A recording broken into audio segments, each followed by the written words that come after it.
Buenos días, profesora, buenos días, compañeros. El día de hoy voy a exponer un poco sobre los pensamientos de algunos filósofos, ¿no? Vamos a hablar un poco sobre la reseña de la organización, lo que se ve en este trabajo. En este trabajo, pues, me organizo el punto de partida, que es un tema de corrupción, en donde nos vamos a ir a las filosofías de Aristóteles, Platón y Kant, ¿no? La estructura del trabajo se basa en tres pilares fundamentales: analizar las aportaciones de cada filósofo en relación con la justicia, las leyes y la moral. Aplicar estos conceptos al concepto peruano evidenciando su pertenencia en la lucha contra la corrupción. Proponer soluciones, prácticas basadas en una síntesis de estas ideas filosóficas. El enfoque principal consiste en interpretar los principios éticos jurídicos propuestos por estos pensadores para comprender las raíces morales del problema y plantear posibles soluciones. Vamos a ver el pensamiento de Platón. La justicia como armonía. Platón entendía la justicia como el principio que permite el orden en la ciudad y en el alma. En su obra La República plantea una sociedad ideal en la que los ciudadanos se dividen en tres clases: gobernantes, filósofos reyes, guardianes, soldados y productores, artesanos, agricultores, etc. Eh, la justicia se da cuando cada clase cumple con su función, sin intentar invadir las funciones de los demás. Las teorías de las ideas de Platón sostenía que las leyes deben estar orientadas hacia la búsqueda del bien absoluto, que se encuentra en el mundo de las ideas. La justicia en el plano material debe reflejar las ideas eternas de la justicia. La ley y la moralidad. Para Platón, las leyes deben estar fundamentadas en principios filosóficos. La ley no es solo una norma externa, sino una manifestación de la verdad y la moral. Los pensamientos de Sócrates, eh, bueno, el pensamiento de Sócrates, primeramente Sócrates nos argumenta que las leyes son fundamentales para el orden social y aunque puede cuestionarlas, es esencial respetarlas por el bien común y la estabilidad del Estado.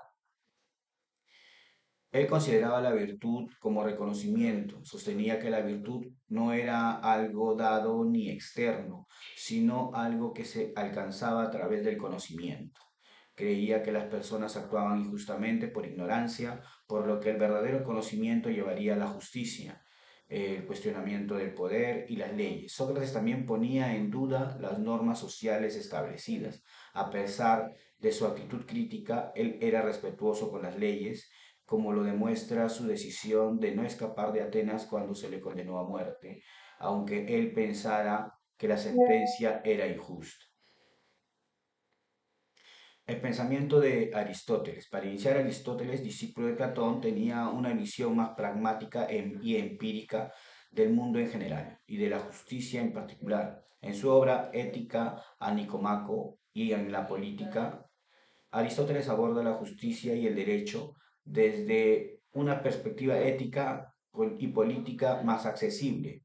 La justicia como equilibrio para Aristóteles se basa en el principio de la equidad y la proporcionalidad. El derecho natural. Aristóteles también desarrolla una teoría del derecho natural que sostiene que existen ciertos principios de justicia que son universales y preexistentes en las leyes positivas. Estas leyes naturales son accesibles a través de la razón. El mejor estado, en su obra política, Aristóteles diferentes formas de gobierno: monarquía, aristocracia, democracia, y establece que el mejor régimen es aquel que promueve el bien común y la justicia. A diferencia de Platón, Aristóteles no favorece un estado ideal, regido por filósofos, sino uno en el que la clase media tenga una posición destacada, ya que considera que los extremos de riqueza y pobreza son perjudiciales para la estabilidad política. Democracia como política corrupta y el buen gobernante a partir de la teoría de las ideas de Platón. Desde la perspectiva de Platón, la democracia es la forma de gobierno corrupta porque está basada en la ignorancia y la búsqueda de placer personal, porque nos dice eso porque los gobernantes sacaban provecho personal del cargo que tenían, lo cual no le gustaba para nada a Platón, en lugar de la verdad y la justicia.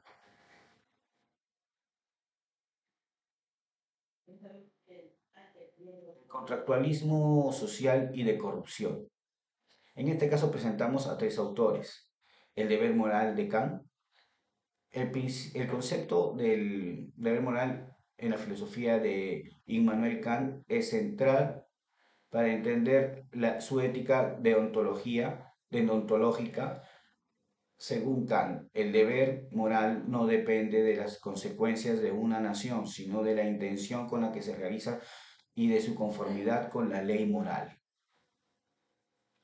El imperativo categórico este principio establece que las acciones deben ser realizadas según una máxima que pueda convertirse en ley universal. La autonomía de la voluntad para Kant, los seres humanos son libres y racionales, lo que implica que tienen la capacidad de actuar según principios morales autoimpuestos. El respeto a la dignidad humana, una acción es moralmente correcta si se trata a las personas como fines en sí mismas y no como medios para alcanzar un fin.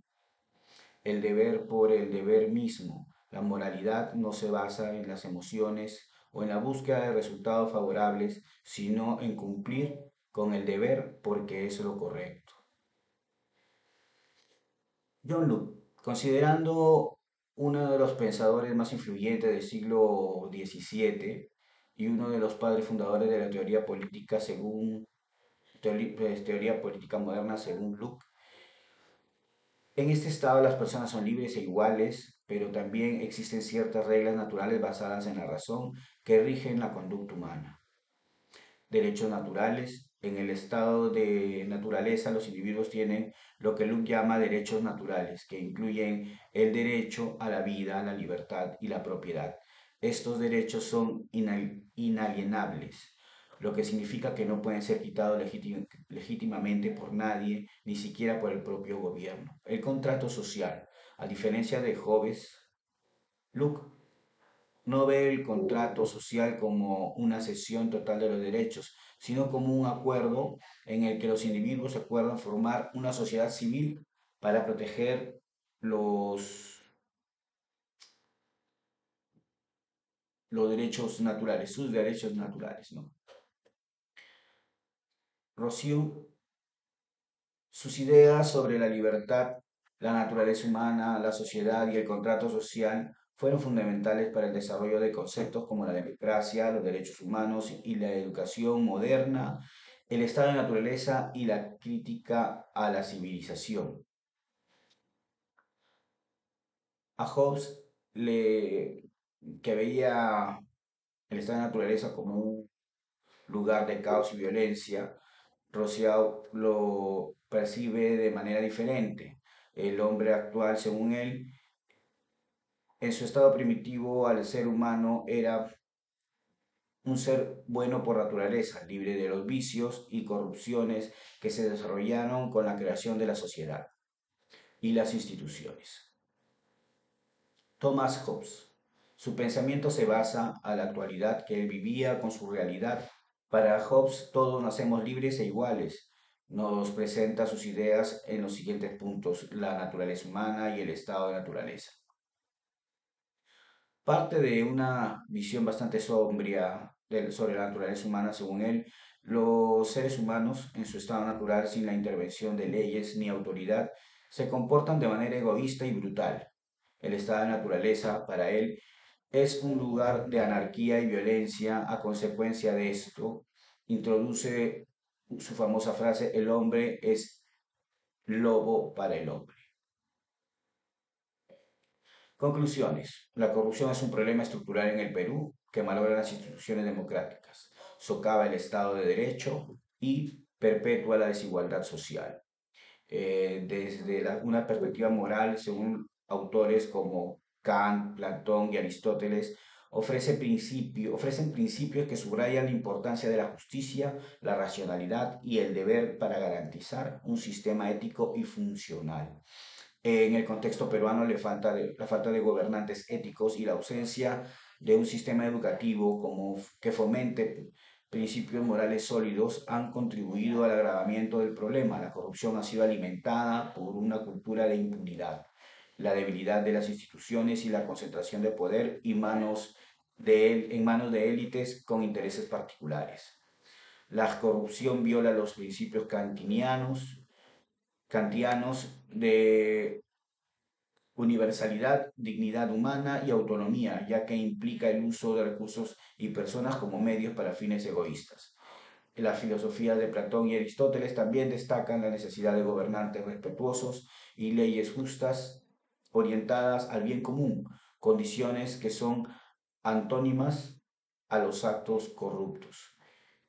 Propuesta como solución, fortalecimiento de la ética, de la educación ética y cívica, incluyen el sistema educativo programas que fomenten valores como la honestidad, el respeto a la ley y el compromiso social inspirados en las ideas de Kant y otros filósofos clásicos.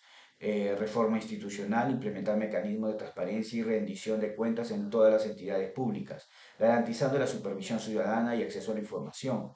Promoción de liderazgos virtuosos, crear espacios de formación y selección de líderes que prioricen la ética y el bien común, evitando la concentración de poder en individuos o grupos con intereses particulares. Sanciones ejemplares y eficaces.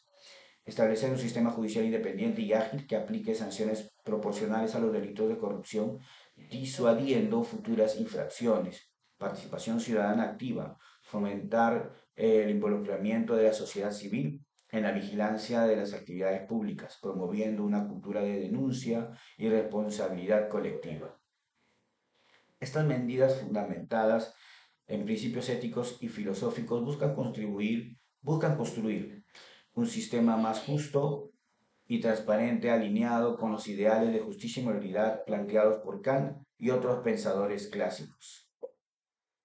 Recomendaciones: mejorar la independencia judicial, crear incentivos para denunciar la corrupción, aumentar la transparencia en el sector público y reducir la burocracia innecesaria, simplificar trámites y procesos administrativos para disminuir los espacios donde pueden surgir actos de corrupción como sobornos y favoritismos. Bueno, eso es mi exposición, profesora, compañeros. Espero haber estado a la altura del tema. Muchas gracias. Buenos días.